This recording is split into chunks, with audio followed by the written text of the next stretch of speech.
Bueno,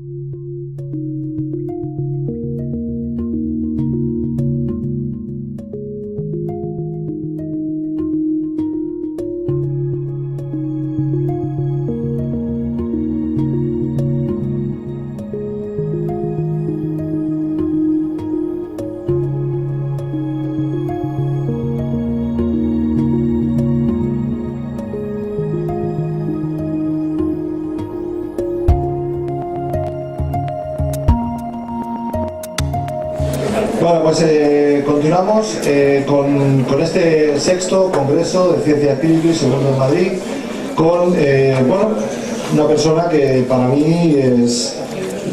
me cuesta mucho también presentarlo porque, bueno, porque lo conozco muy bien de hace de bastantes eventos, es persona que habitualmente está entrando en nuestros eventos y aparte pues nos oímos unas 2 veces, casi 3 o 4 veces al mes por la radio, ¿verdad? Sí, así es. Él es José Luis de mundodesconocido.com y bueno, pues es que su currículum es que este es un pozo de ciencia, o sea, es la enciclopedia de Alejandría. Basta. Ya está, con eso solo ya lo veréis.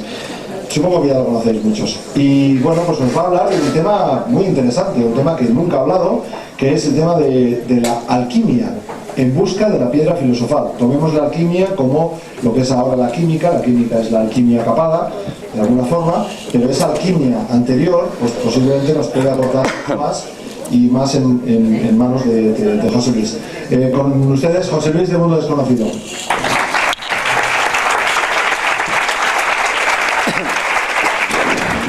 Muchas gracias a todos, buenas tardes, gracias por venir y por estar aquí. Celades, bueno, parece mi padre, pero no es mi padre. No soy tan bueno como parezco. Si fuera tan bueno como parezco, quizás estaría en la ONU o en algún sitio. O a lo mejor no. Bien. Vamos a hablar de la alquimia.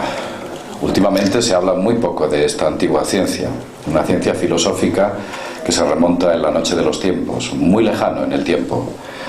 La alquimia se ha ido y ha ido dejando espacio y hueco a otras ciencias y ciencias que han dominado y sepultado a la alquimia. La alquimia fue sepultada por la física y fue sepultada por la química oficial.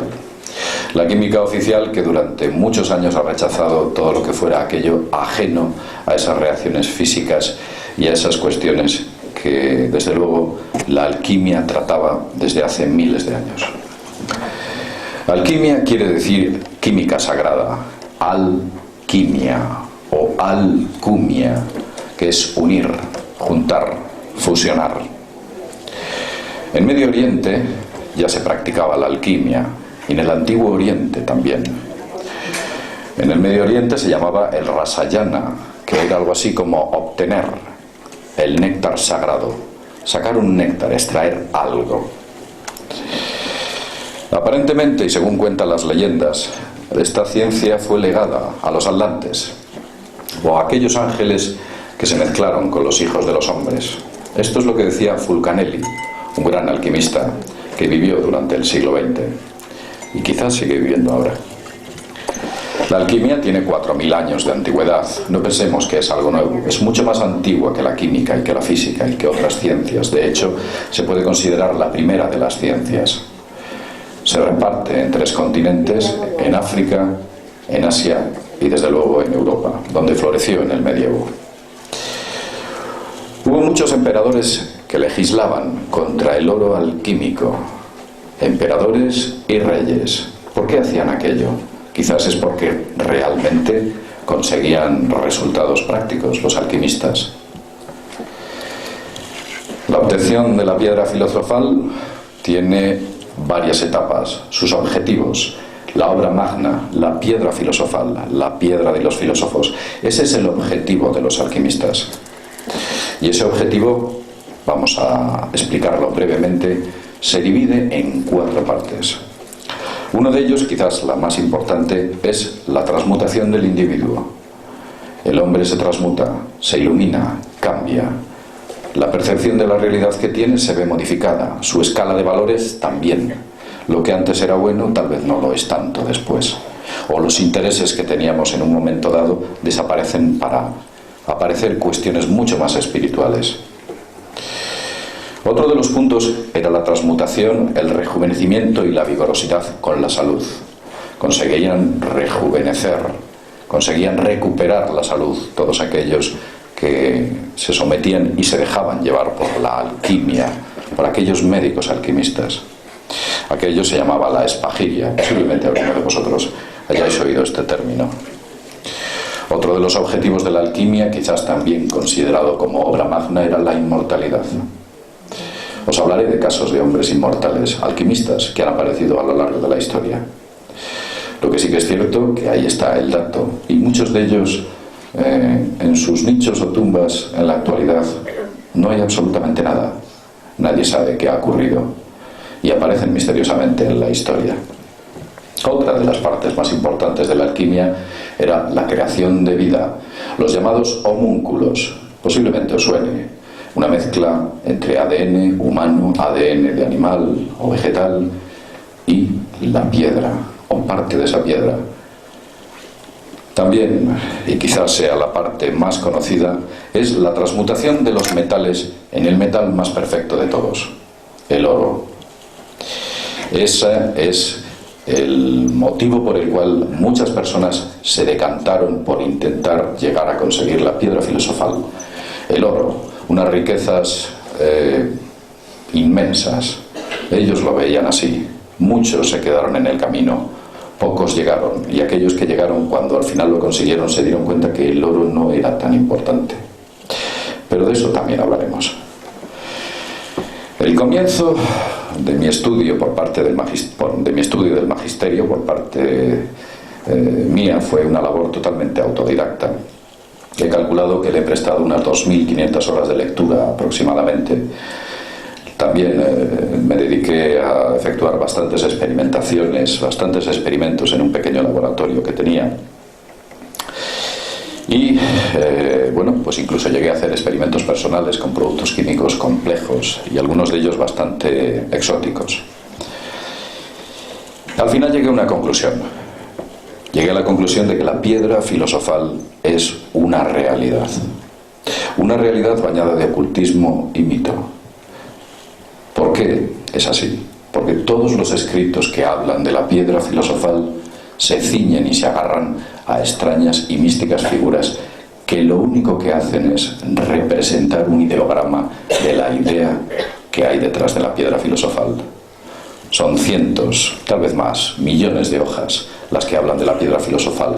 Explican su desarrollo aquí, allí, en todos los lados, pero ninguna es clara, concisa. Una omite una parte, otra omite otra omite prácticamente la mitad del magisterio. Nadie te dice dónde está el comienzo de la obra, de dónde se consigue la mena verdadera, cuál es el origen de aquello y cómo tienes que proceder para conseguir ese resultado. Lo realmente curioso es que si trabajas con ello te das cuenta de que todo esto está basado en una realidad. Seré franco, yo no he conseguido la piedra filosofal. No obstante, no descarto con el tiempo lograrlo. Como ya he dicho antes, los beneficios de la piedra filosofal pasan por la transmutación del individuo.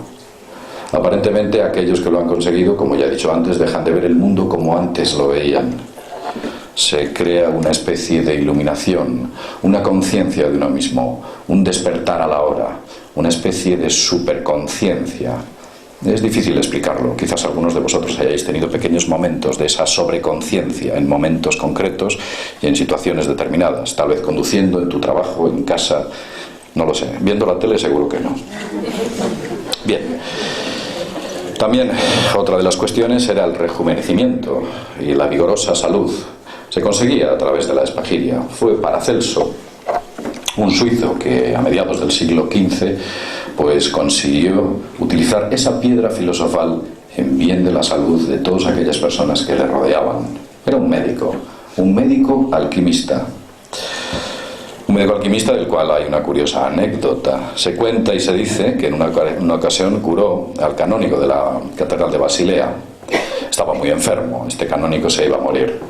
Y a Paracelso le prometió todo. Le iba a dar oro, le iba a dar riqueza, le iba a dar propiedades, le iba a dar de todo.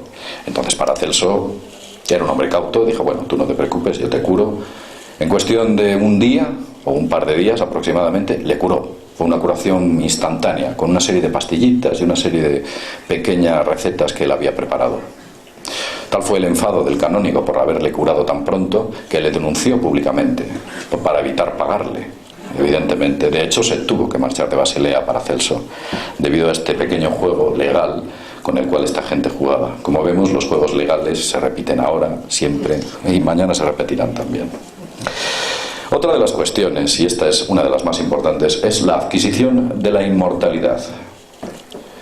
No pocos alquimistas son los que han bebido el llamado oro líquido. Hombres que se han hecho pasar o han sido inmortales, porque hay que ver que esos escritos existen, y si recurrimos a las fuentes vemos que ahí están.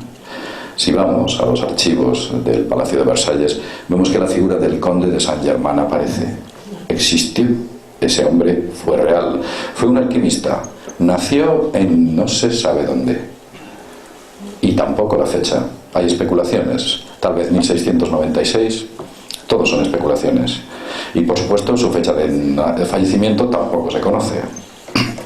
Era un hombre muy versado. Hablaba 6 idiomas y estaba muy ligado a la corte de Francia. Fue visto muchos años después, y de esto hay documentos oficiales que hablan sobre este evento. Fue visto muchos años después, y cuando aquella que era una niña la primera vez que lo vio y una anciana la segunda, aquel hombre era exactamente igual y aparentaba la misma edad. Pasa. Aquí podemos ver la piedra filosofal. Esto es una piedra filosofal, no hay muchas. Podéis admirarla, es un mineral rojo y de este tamaño. Pasa. Este es Paracelso. Bueno, este es el conde de Saint-Germain. En realidad es una idealización del conde de Saint-Germain. Se supone que este hombre era así. Y este fue de aquel que no se sabe nada y que ha sido visto a lo largo de la historia, siempre aparentando la misma edad. Adelante. Aquí tenemos a Nicolas Flamel. Es una idealización. Posiblemente fuese así. Tal vez el artífice o el puesto en el que se encargaba era un escribano. Un escribano y un copista del siglo XIV bastante pobre. El hombre pues tenía lo justo para vivir y poco más. Y de repente se volvió un hombre muy rico. Empezó a comprar propiedades, empezó a fundar hospitales, empezó a hacer muchas cosas con un dinero que nadie sabía de dónde venía. Él cuenta o contó que un día se encontró para escribir, como era escribano, un libro titulado Abraham el Judío. Era un libro en el cual había una serie de figuras, unas figuras que representaban paisajes, unos paisajes oníricos, una cosa extraña.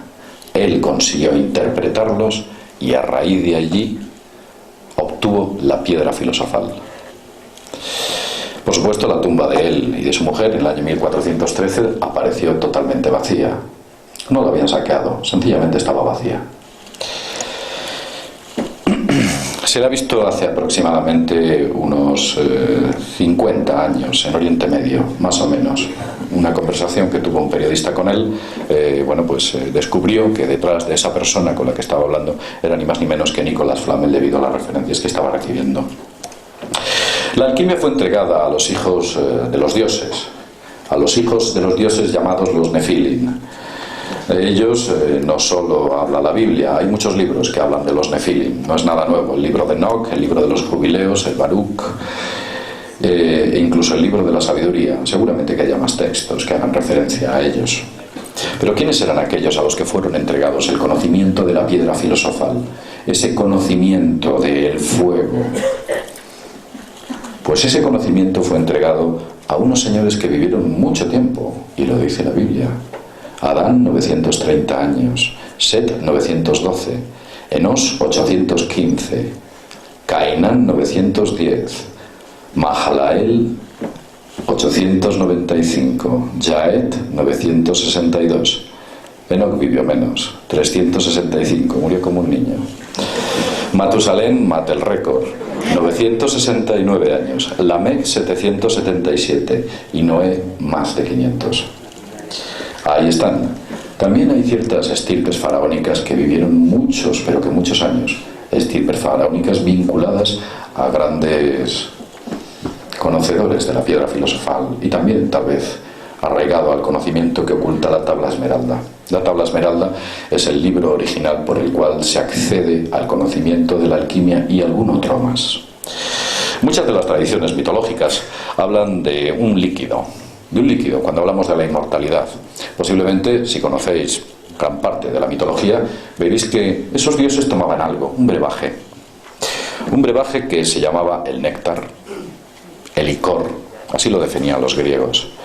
Era el elixir, fruto de Nibiru, o por ejemplo el elixir Haoji, eso en China. El fruto de Nibiru evidentemente era en la antigua Sumeria, algo que les hacían inmortales. Está ahí en las tablillas, no me lo invento yo. Y también el soma era el líquido de la inmortalidad de los Vedas. Ellos también conocían algo que te proporcionaba la inmortalidad. Entonces, cuando nos damos cuenta de todos estos datos y vemos lo que los alquimistas aportan en sus escritos, rápidamente nos damos cuenta que estamos hablando de la misma sustancia. Una sustancia que no quiere decir que te evite que no te mueras si te pilla un coche, pero te mantiene joven y vigoroso eternamente. Una forma de inmortalidad. Recordemos que a fecha de hoy no se sabe por qué envejecemos. La ciencia lo investiga. Hablan de ciertos espoletas en nuestras células, ciertos disparadores, ciertas cuestiones que ni siquiera yo creo que ellos comprenden. Cuando divagan mucho la ciencia, sencillamente es que no tienen ni idea. Cuando son concretos, ya pues hay que verlo con recelo, pero cuando divagan se puede asegurar prácticamente que no saben de qué están hablando. Bien, decía que recordemos que a fecha de hoy no se sabe por qué envejecemos. Tal vez los médicos o los que investigan este tipo de cuestiones deberían hablar con algún adepto que conozca bien el camino de la medicina eterna. Las personas, el récord Guinness actualmente creo que anda en 122 años, datado y con una cierta seguridad. Si bien es cierto, hubo una persona que llegó a vivir 160 años. Eso según él, un ruso, conoció toda una serie de familias reales de los zares. Los conoció creo que a todos. Este hombre llegó a vivir 160 años y la zona en la que vivía parece ser que había mucho prana. El prana, en sánscrito, quiere decir lo vital, una energía sujeta a la transmutación, una energía que está ligada al universo. Adelante. Bien, esto es una idealización del prana. El prana lo respiramos. Entonces, en el aire hay algo. Hay un dato curioso. Nosotros dicen que con 2.500 calorías mantenemos nuestro cuerpo. Con 2.500 calorías no podríamos mantener ni siquiera nuestro cerebro. Estamos recibiendo energía por algún sitio y no lo sabemos. Es absurdo que decir que con 2.500 calorías un cuerpo humano se mantiene vivo. Solamente mantener a 37 grados de la temperatura de un cuerpo de 80 kilos es una cuestión que requiere mucho más de 2.500 calorías. ¿Han puesto agua a cocer?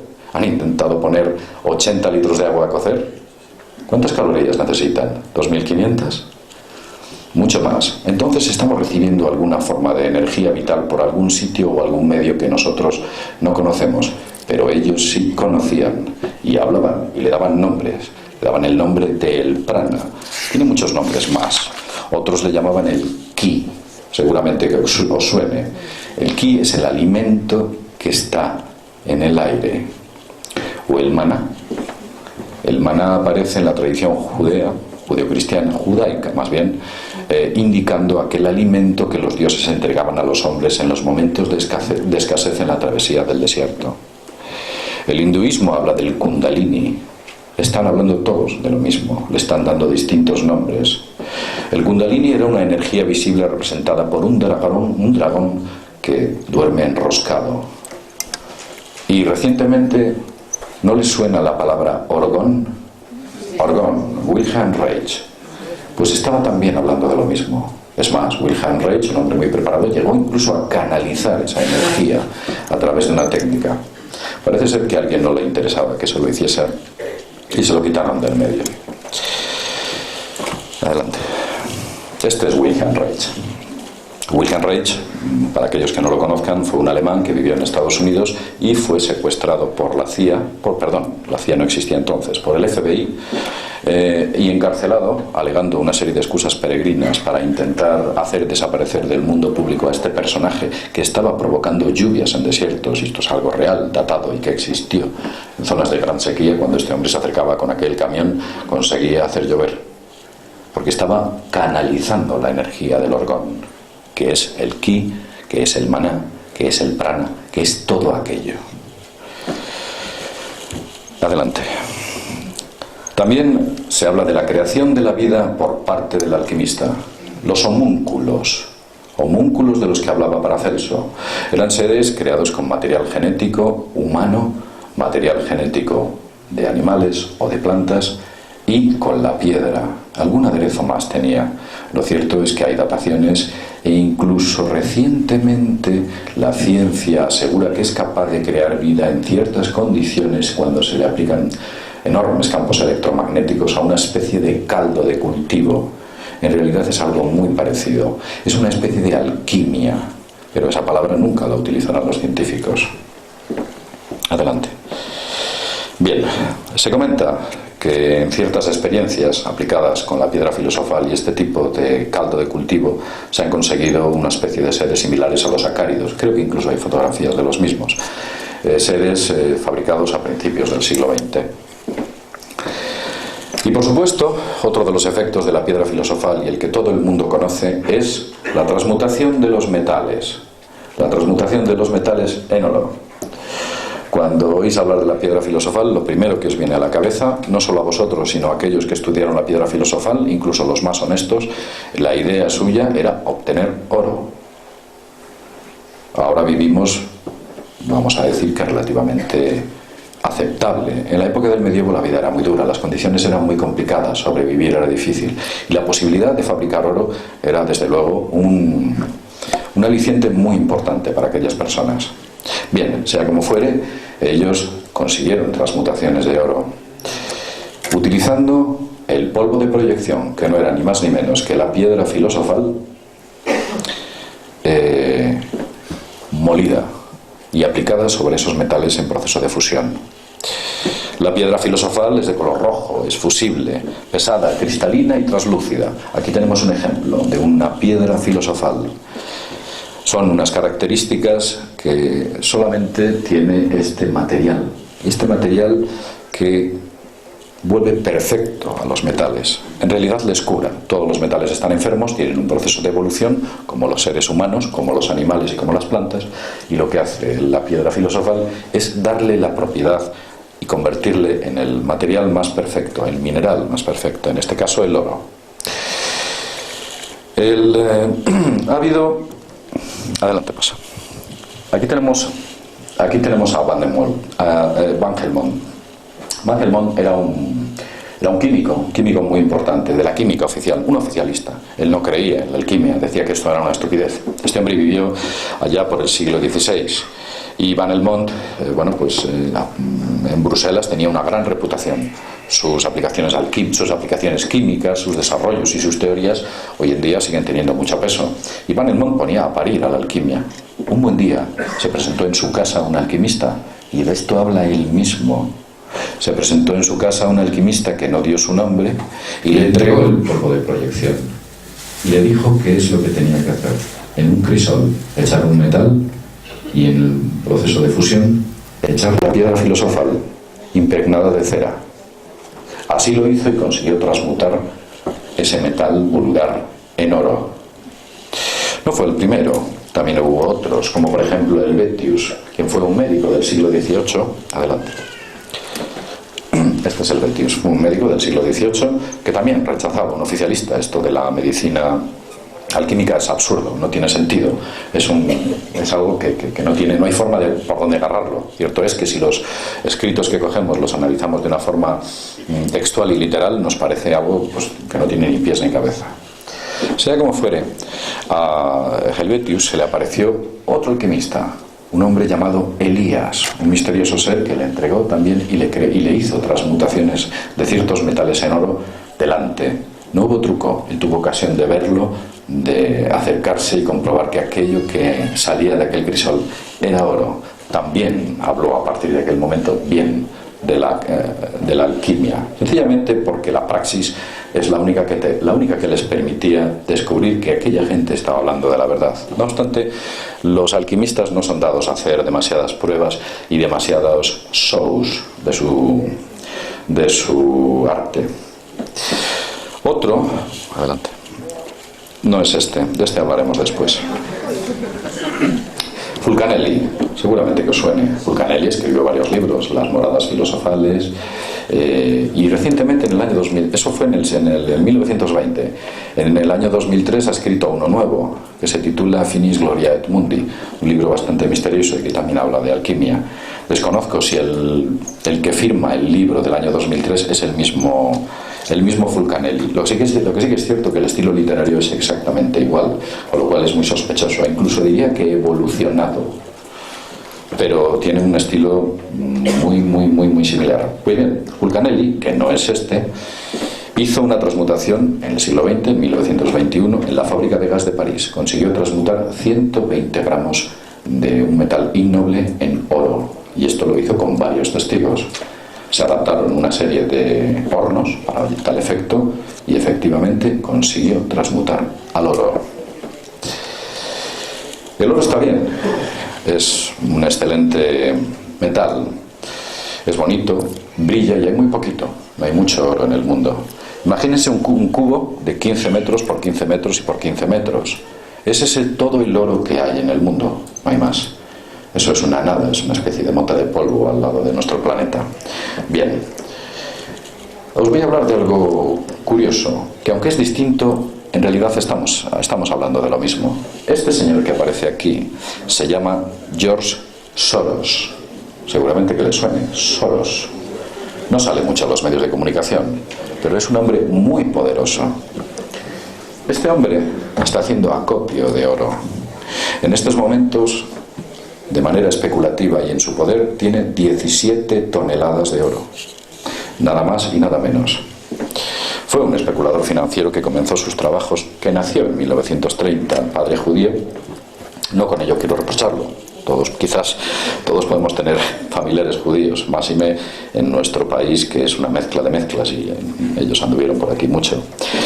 Que cambió su apellido, se llamaba Schwartz, que quiere decir negro, y lo cambió a Soros. Adelante. Es curioso, porque parece un tetragrama. Es interesante ver. Esto de los nombres tiene su... No sé si es que hay una cierta gracia, simpatía, o realmente esconde algo más siniestro. Por ejemplo, el señor Moses, abuelo del abuelo del abuelo de la actual familia Rothschild, se cambió el nombre, se cambió el apellido a Escudo Rojo. Hombres muy ricos, poderosos, que manejaban mucho oro. Su padre era orfebre, su lejano padre. También de origen Avery, también cambió el nombre a Rockefeller. Avery era el nombre inicial de la familia Rockefeller y se cambió también del mismo origen.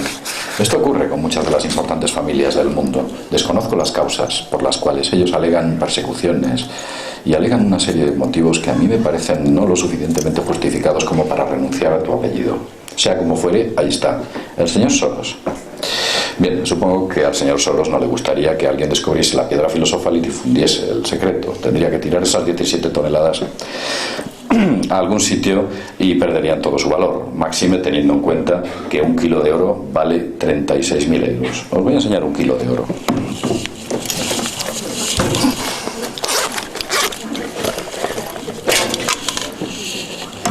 Esto es un kilo de oro, pesa. Esto es un kilo de oro. El peso, es de metal. Lamentablemente es una maqueta, no se hagan ilusiones. Su tamaño, su densidad e incluso su rotulado es lo mismo y el brillo es exactamente igual. Imagínense 17 toneladas en posesión de este señor. 36.000 euros vale. Una poderosa motivación para intentar fabricar oro. Esa es la misma motivación que tenían los alquimistas y muchos de ellos quizás la tengan en este momento también. Los problemas de la venta de oro siempre era un tema de cuestión de los alquimistas. No era fácil fabricar oro y venderlo, no era muy fácil, era muy complicado, y esto ya hace 700, 800, tal vez más. La venta de oro alquímico estaba penada con la muerte. Los cambistas, que entonces eran los judíos, que se dedicaban a comprar y vender oro, a la orfebrería y todo este tipo de cuestiones, detectaban inmediatamente el oro alquímico y los denunciaban, aquellos que tenían en su posesión dicho oro, debido a la pureza. Ellos conocían el oro de español, el oro árabe, ellos conocían el oro francés, conocían todos los oros, las mezclas, sus valores, y en el momento que en sus manos caía oro alquímico, denunciaban a los alquimistas, que en muchas ocasiones tenían un final bastante lamentable. Acababan siendo torturados, perseguidos, asesinados. De ahí la discreción de los alquimistas, es evidente. Como ya he dicho, los alquimistas acababan así, asesinados. Hoy en día sería imposible hacer importantes transacciones de oro debido a las legislaciones internacionales y el férreo control económico que hay sobre los ciudadanos. Nuestras cuentas corrientes, y no solo números digitales, dentro de la CPU de un ordenador ya nos siguen, nos controlan. Cuánto tienes, cuánto dejas de tener. Si de repente tienes un gran montante, hay algo sospechoso. Te llama Hacienda, tal vez en vez de Hacienda te llama a otra organización más siniestra, que Hacienda ya lo es. Por eso digo que la fabricación de oro es algo que está bien, pero a efectos prácticos es muy, muy, muy complicado. Podemos demostrar que los elementos transmutables, nosotros sabemos que los elementos químicos no son transmutables. Los elementos, la tabla periódica de los elementos químicos no se pueden transmutar con procesos físicos. Con procesos físicos. Adelante. Bien. Hay una cosa muy curiosa. En los años 60 se hizo un experimento con un acelerador de partículas, un ciclotrón, como el que tiene en estos momentos, me parece que es el CERN, en Suiza. Y se consiguieron 5 gramos de oro, bombardeando una materia. Se transmutó con un ciclotrón y se consiguió 5 gramos de oro que duró más o menos unos 6 segundos aproximadamente. Era un oro muy inestable. Su capacidad química no soportó y volvió a su modo original y su tamaño original. Los físicos y los químicos siguen diciendo hoy en día, las teorías oficiales, que la transmutación de los metales es imposible. Pero hay una cosa curiosa. Vamos a hablar de Louis Quédran. Louis Quédran fue un científico francés que demostró que los seres vivos, nosotros y todos los seres vivos, transmutan la materia metabólicamente. ¿Cómo lo hacen? ¿O cómo lo descubrió? Pues muy sencillo. Él hizo una serie de pruebas a un grupo de gallinas, una cosa muy sencilla, a las que no se les suministró calcio de ninguna de las maneras, solo mica purificada con un alto contenido de potasio. Y durante largos periodos de tiempo a los cuales esas gallinas no se les estaba suministrando calcio, conseguían hacer huevos que tenían el mismo peso que cuando se las proporcionaba calcio. Y esos huevos eran de calcio. ¿Qué había dentro del organismo de esos animales que transmutaba al calcio el potasio? No solo eso, hay más. Se habla de insectos, se habla de bacterias incluso, que consiguen transmutar los elementos químicos, partes de la tabla periódica, para adaptarlos a sus necesidades. Quizás el organismo humano también lo haga, quizás la medicina no lo conozca o no lo quiera explicar. Lo cierto es que los experimentos del señor Quédran ahí están y son reales. Al señor Quédran le dieron el premio Nobel, pero cuando dijo esto ya no le hicieron ni caso. ¿Cómo se hace la piedra filosofal? ¿Cómo se obtiene la materia de los filósofos? Esto es la pregunta del millón. Es una materia sola, solo es una, que alberga varias en su interior. Después de muchas lecturas, un montón, muchas horas, para aquel que quiera iniciarse, le daré un nombre, un texto, una carta. Los alquimistas transmitían su ciencia o adquirían su ciencia de 3 maneras. Una por revelación divina, otra por un maestro y otra porque la heredaban de sus padres. Si bien es cierto que había raros casos que debido a sus reiteradas lecturas conseguían acceder al conocimiento. Pues en este caso fue Aristeo quien le entregó a su hijo un documento como herencia. Se titula Carta de Aristeo a su hijo. Ahí es donde ustedes pueden encontrar la materia prima de donde sale la piedra filosofal. Esa materia requiere un destilado múltiple, un destilado del que se habla muy poco en los textos. Es un triple destilado. Y de ese destilado se mata al dragón. Importante, si se juega con ello de manera inapropiada, puede afectar seriamente a la salud del alquimista. Requiere una lenta cocción después. Es el llamado régimen de Saturno. El anterior era el régimen de Mercurio, del que hablan muy poco los libros. En el régimen de Saturno se habla mucho de sus colores, de sus propiedades, de lo que aparece, de cómo tratarlo, etc. Pero hay una cosa muy importante. Si usted conociera perfectamente el proceso de fabricación de la piedra filosofal, nunca podría hacerla. Porque hay un factor que no controla, y es que el propio alquimista le imprime una energía a esa piedra.